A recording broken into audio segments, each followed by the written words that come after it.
We are back on Morning Line. Thanks for joining us. Our guest is Davidson County Sheriff Daron Hall. It's good to have him on. Happy to Take some phone calls, 737-7587. Next up for you, my friend, is Tommy. Hi, Tommy. Good morning. Are you there, Tommy? Yes. Good morning, Nick. Good morning, sir.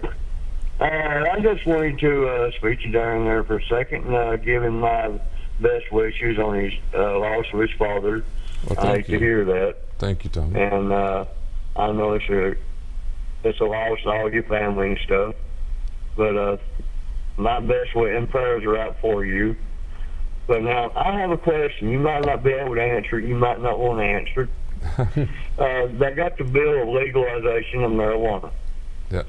And it's coming up. As a sheriff, you see a lot of it in your jail. You see a lot of meth. You see a lot of all this other stuff.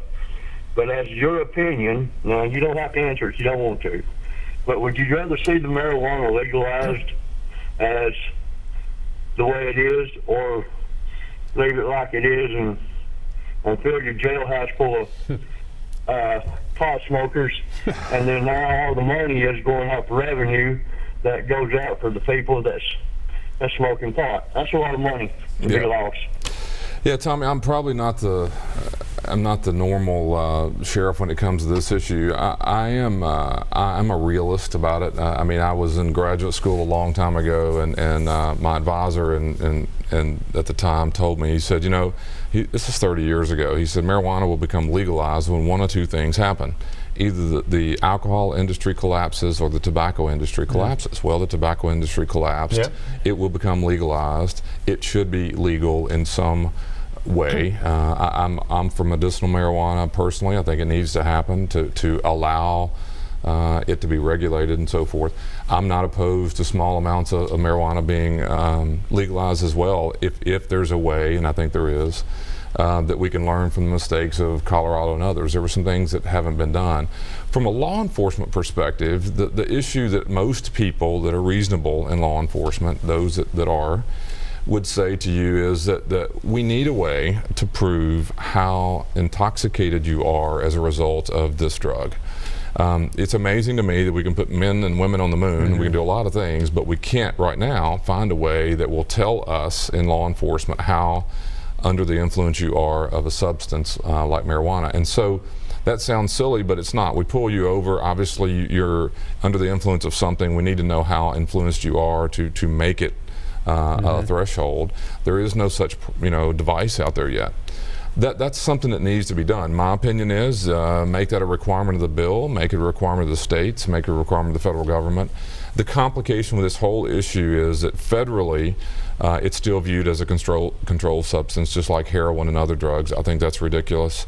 I think we need to get it off of that list of controlled substances, because you're right. That makes it hard for law enforcement because they're torn between local. But I'm curious, can you tell me just off the top of your head maybe how many folks are locked up in your jail right now on purely marijuana offenses? Are there some? Yeah, you know, the reality is that's hard to do, and here's why. It's a dirty urine probation violation because I technically violated. So you can't see it, and it would take a lot of work to drill way down in.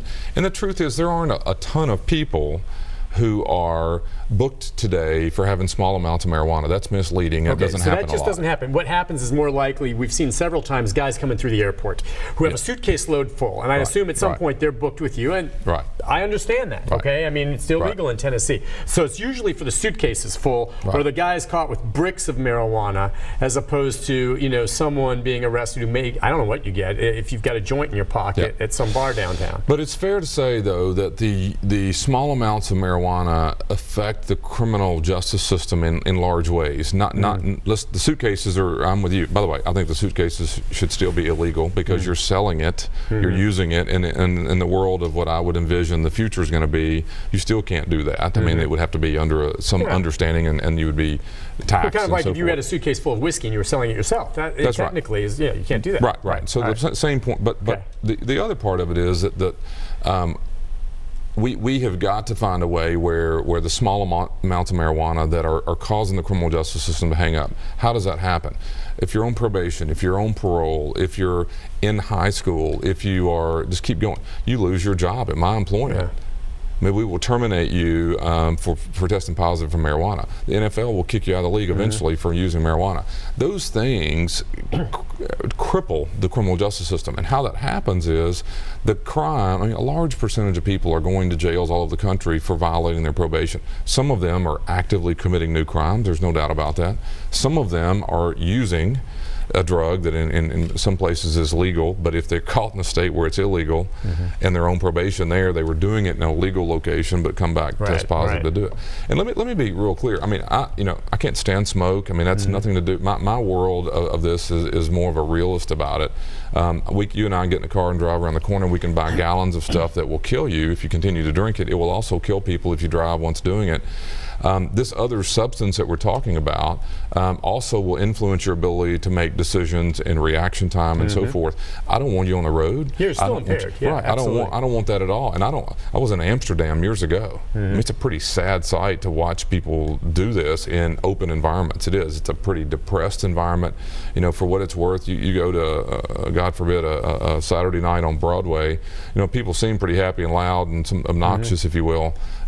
Amsterdam, there wasn't any loud, there wasn't obnoxious, and quite frankly, it doesn't seem very happy. So I'm not painting the picture of happiness, but the truth is, what I care more about is if that person who's using a drug, if it's legal marijuana, what they're doing on that drug. Are they breaking into my house? Not very likely. Right. Are they driving? I don't want them driving. Are they violent and acting out? It's not traditionally what's associated with this drug. And you know, we could debate all day long, but as long as you can go buy alcohol at the level that we're talking about, you can also buy cigarettes, and both of those can do harmful things to you. I find it bizarre, and to go back to 30 years ago, that my advisor said, he was right on the money. The reason it's not legal is those two entities. Well, and we see he's right. You see it across the country. I totally agree with you. Just so you know, and you're probably aware of it, Tommy, is right now there's a medical marijuana legislation, more than one, that's likely going to probably pass this time. Right. Recreational, that's not on the books right now for Tennessee. But I will say this, right behind our store, right beside our station here, there's a store, CBD oil. Yeah. Now, hemp is legal, and CBD, people use it. It's the oil extract for everything from anxiety to muscle aches, can have a very low level of THC, which is a whole other issue. I can use that. I will not get high. It's completely legal, but I could potentially test positive for THC, which could get me fired. You know, I mean, if I use that product, and that's something else lawmakers are going to have to look at, because that's happened. We've done stories on it, and it's wrong. But CBD made from hemp is completely legal. There's a store right behind the station.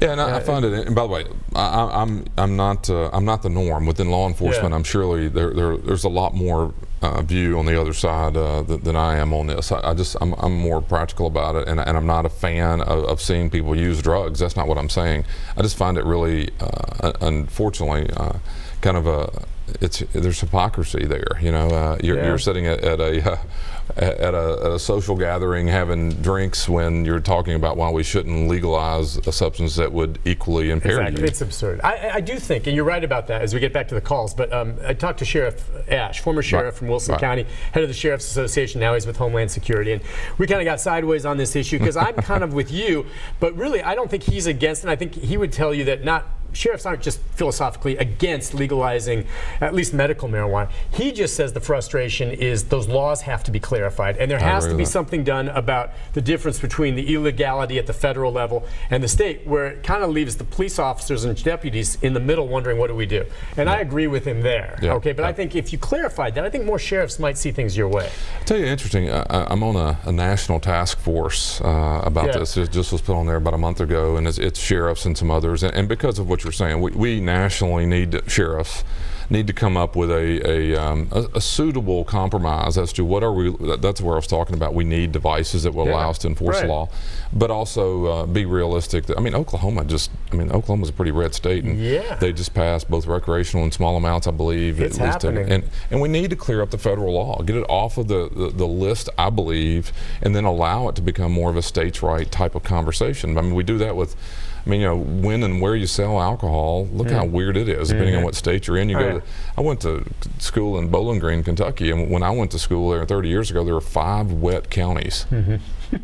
Now think about that. Just depending on where you drive, well, how weird is that? But in some ways, we need to move the marijuana conversation to that, get it off the federal list, let states make their determination, and quite frankly, find a way to regulate it and enforce the law. And I think we can all live on. Yeah, it's coming one way or the other. It's just a matter of time. Let's go to Frank. Frank, good morning. Hi, Frank.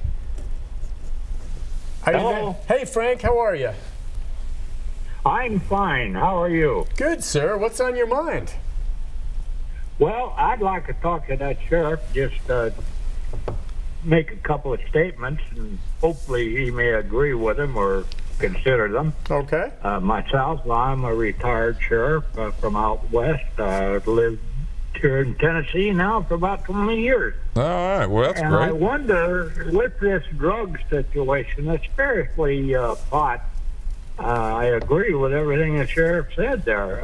One thing that I'd never seen anybody take any comment on is you can go to a doctor and say, I get all frustrated, and he'll say, well, I'll give you a medical card. I would like to see some conditions put on the medical profession of what constitutes getting a medical card. Because these guys issue those cards out west, more than they do parking tickets. And it's just not too good. The other quick question I have, and I'll get on and let him comment to it, is why, with him being the sheriff, he is the chief law enforcement officer of Davidson County.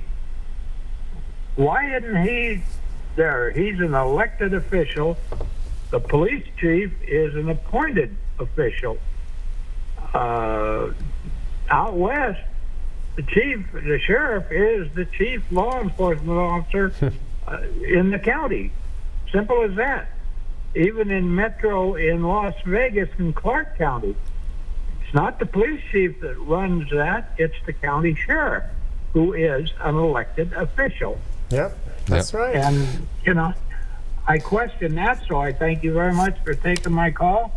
Thank you, sir. I appreciate you saying something about that. Appreciate your question. Yeah, if you can, answer that second one. We have to go to a break, but can you encapsulate that? Because, again, the whole Metro system. Yeah, so, and Frank, by the way, thank you for your service as a sheriff. That's really cool to have you in Tennessee, and really good. Yeah, and you're right. And by the way, the state of Tennessee's Constitution is written the same way, that every county shall elect a sheriff, will be the chief law enforcement officer. That's written, and it still applies in the sense of every county. What happened here in 1963 was that the government, the voters voted in a charter of a new government called Metro. That government basically defined some duties and reshaped both schools and law enforcement. And when it came to law enforcement, what the voters were asked to do is to remove the duplication.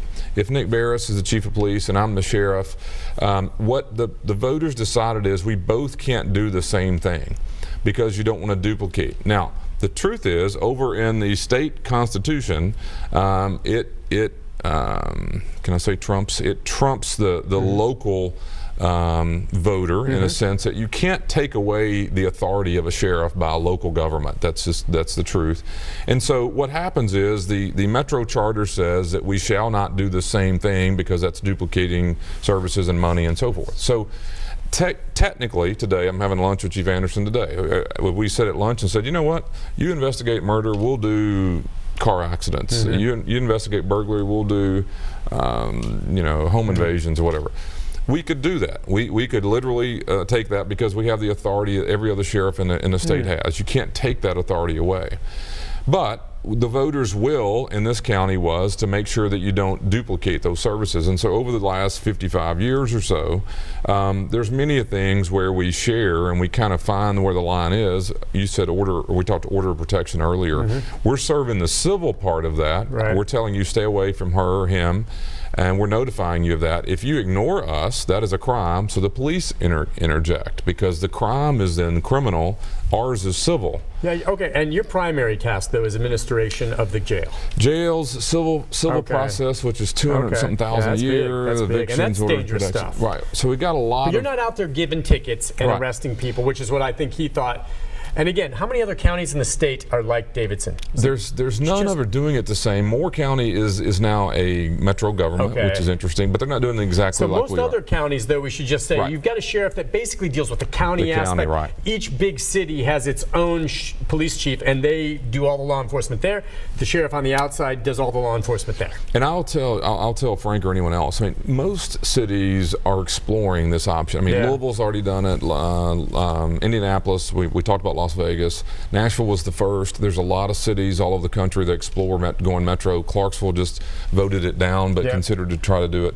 It is a better way of running a government. Then you can decide who does what functions. But I always get that question, and I think it's important to realize that you can't, because our city council and mayors in the past have misunderstood what really you can do to the sheriff's office. You cannot take the authority away. We were doing immigration enforcement, and the council tried to stop us.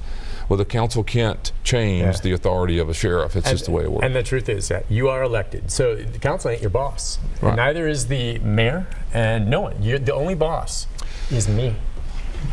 Okay. Well, I mean, the voters. Okay. I have a friend. Actually, I don't live in Davidson County, so I can't say that. No, Betty Sue Wheeler, a friend of mine, it says you need to treat me better when I come on this show, and I like her a lot. I want you to know that. I will work on that, Betty. That's not nice. Let's take a break. When we come back, our final segment. We'll take more phone calls right after this.